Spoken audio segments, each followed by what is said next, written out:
Alright, y'all, we're back.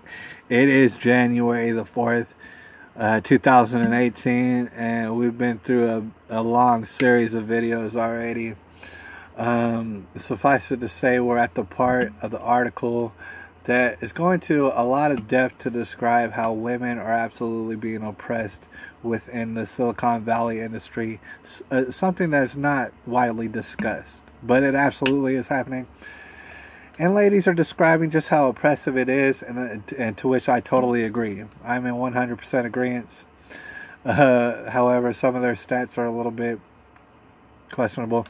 And we're just going to go ahead and see if we can't wrap this up and get to the heart of the matter and really discuss what we came here to discuss. All right. So just to continue, in the article, it says this: married VC admits he might decline to hire or fund a woman he's come across within his sex partying tribe. And you got to see the reasoning and logic behind it. You don't want to... Some guys have the sense enough to know to not mix business with pleasure. They do have the sense... Some of them do. Alright, so it would make sense for if they catch a lady at one of these sex parties, well, don't ever invest in that lady. Don't ever do business with that lady ever again. Because you've seen her there. And there would be reasoning to that. That does make sense. However, it is oppressive to the ladies who volunteer to go to these sex parties. They find it as progressive and cool and enlightened. Turns out, no, your business is going to get stopped real quick, probably, if you're caught at one of these parties. Don't get caught at one of these parties. And at the same time, we're going to discuss what's going on at these parties that we haven't discussed quite yet, but should be implied. Okay, so it goes on to say this. The married BC says this: if it's a friend of a friend,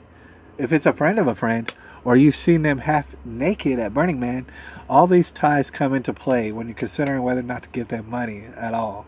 Alright, those things do happen.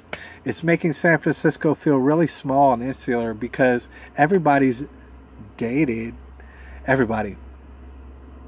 So people are running out of people to have relations with and also get money in business adventures. You know, the doors are slammed shut. If you're a lady, you go to these parties, the doors are basically just closed gently on you. You don't get opportunities no more.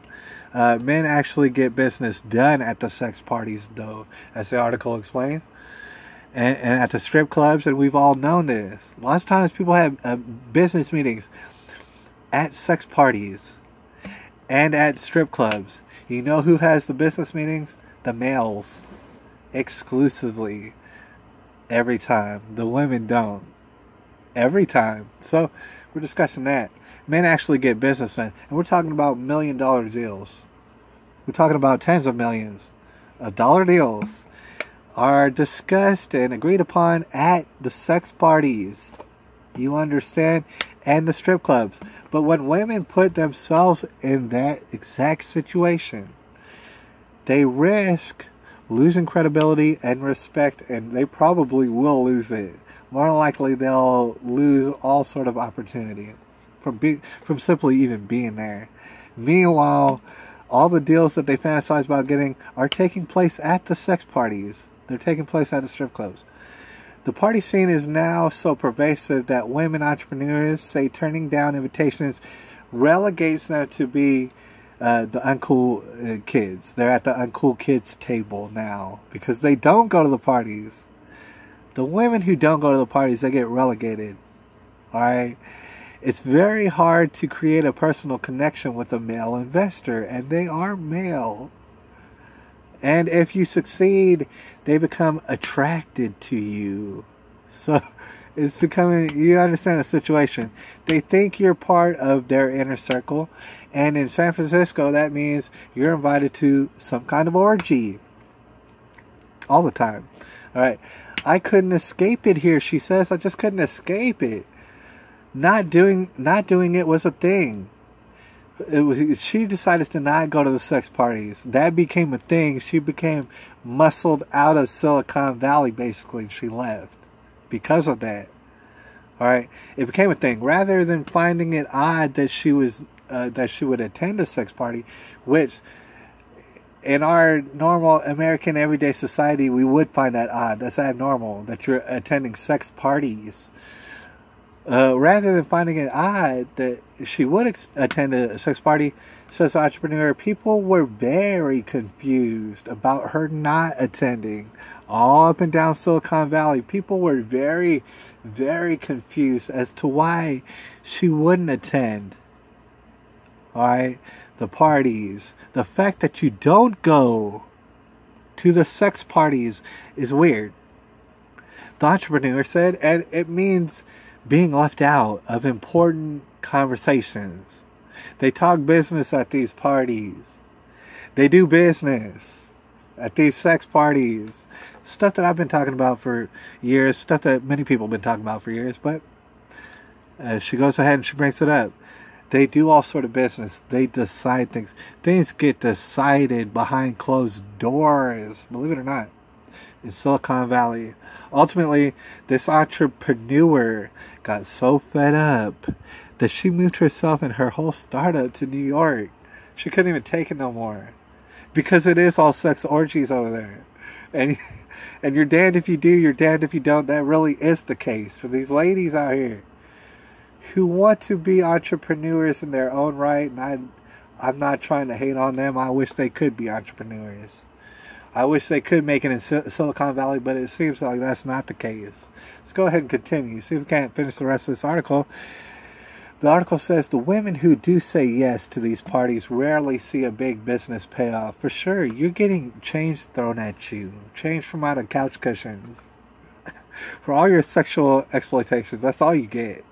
Regardless, alright? So, there is a desire to be included and to be invited to these kind of things. And sometimes it felt like it was productive to go. And you could get ahead faster by cultivating relationships in this way, one female tech worker told Emily Chang. Over time, I realized that it's false advertising. And it's not something women should think is a way to get ahead. No, it's not. It's very risky. Once you're in that circle, once you decided you want to play that game, you can't back out. There is no backing out. People are going to remember. And there is no backing out. If you really believe that is going to get you to a serious place in your career, that is complete, utter delusion. And might I add, retardation. You ain't going to get nothing. You might get a little payoff that you might think is a lot of money. It ain't shit for money. Alright? So there is, you're finding a scenario where, damn, dude, ladies are just being hated on in this industry. To the maximum.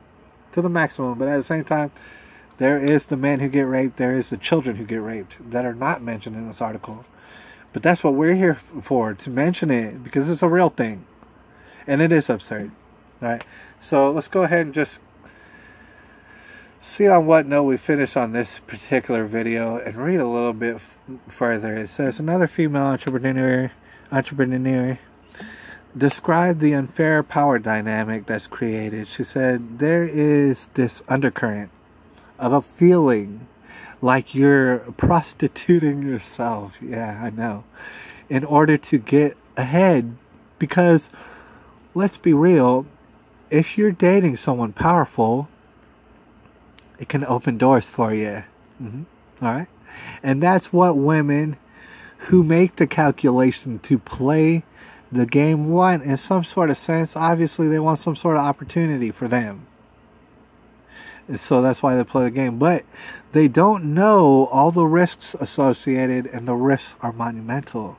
She said, if you do participate in these sex parties, don't you ever think about starting a company or having someone invest in you. It ain't gonna happen. You're done for. Automatically off the top, she said, those doors get shut immediately in your face. But if you don't participate, well, then you're kind of left out, right? Just like I said before, you're damned if you do, you're damned if you don't. If you're a female and you got a vagina, you're going to be hated on in Silicon Valley in an untold number of ways. and all sort of sexual perversion is going to go on, and deviancy, and allegations of rape, and actual rape. It's going to go on. Let's just read a little bit further before we get on out of here. It harkens back to those popular 1980s teen movies, says Emily Chang, which tell the heartwarming story of a glasses-wearing nerd.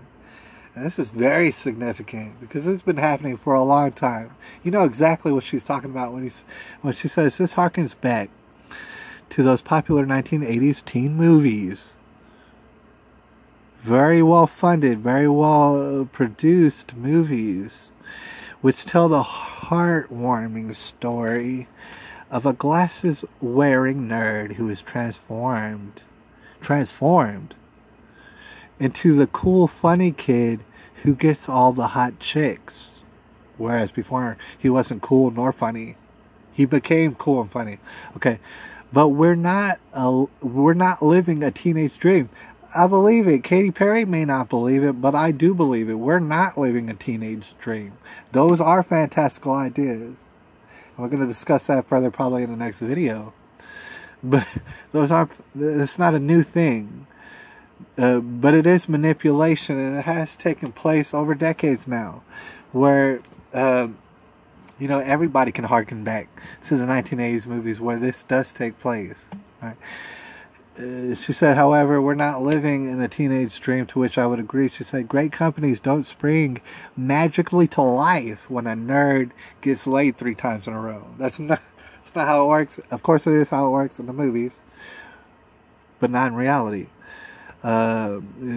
Great companies are built in the office, and this is true ubiquitously across the board. Great companies are built in the office. It has nothing to do with your sexual exploitation. It has nothing to do with it. It's done in the office with hard work put in by a team of people. The problem is that weekend views of women as sex pawns and founder-hounders can't help but affect weekday views of women as colleagues, entrepreneurs, and peers. And dang it, I do believe that the article is over. Like I said, it's a whole book written about this. And I do want to discuss that real quick before I get on out of here, that it does harken back to these 1980s videos and movies, which you might constitute as propaganda. The reason is because what they do is they facilitate a scenario, and they create a scenario of complete total unnaturalness, of women going after men who in reality they never would go after, ever. Alright? And this article discusses certainly how women absolutely are put in a no-win scenario as far as Silicon Valley goes, and they certainly are. But we're here specifically to bring up the point is, it isn't just women. It most certainly, and generally speaking, it is women. But there's also men who do get trampled under this, who do get raped. There are also, and more importantly, children in these secretive sex orgies that you're supposed to believe are liberating, that are supposed to give you all sort of freedom and happiness in your life. Alright, those things are happening. It's not mentioned in the article. Maybe it's a little bit too controversial for Vanity Fair, but it's absolutely what's going on. I'm going to discuss that a little bit more in the last video. Probably it's going to be the last video. Alright, I feel like we're really getting in the heart of the matter, so I'll holler at y'all in a second. It's January 4th, 2018.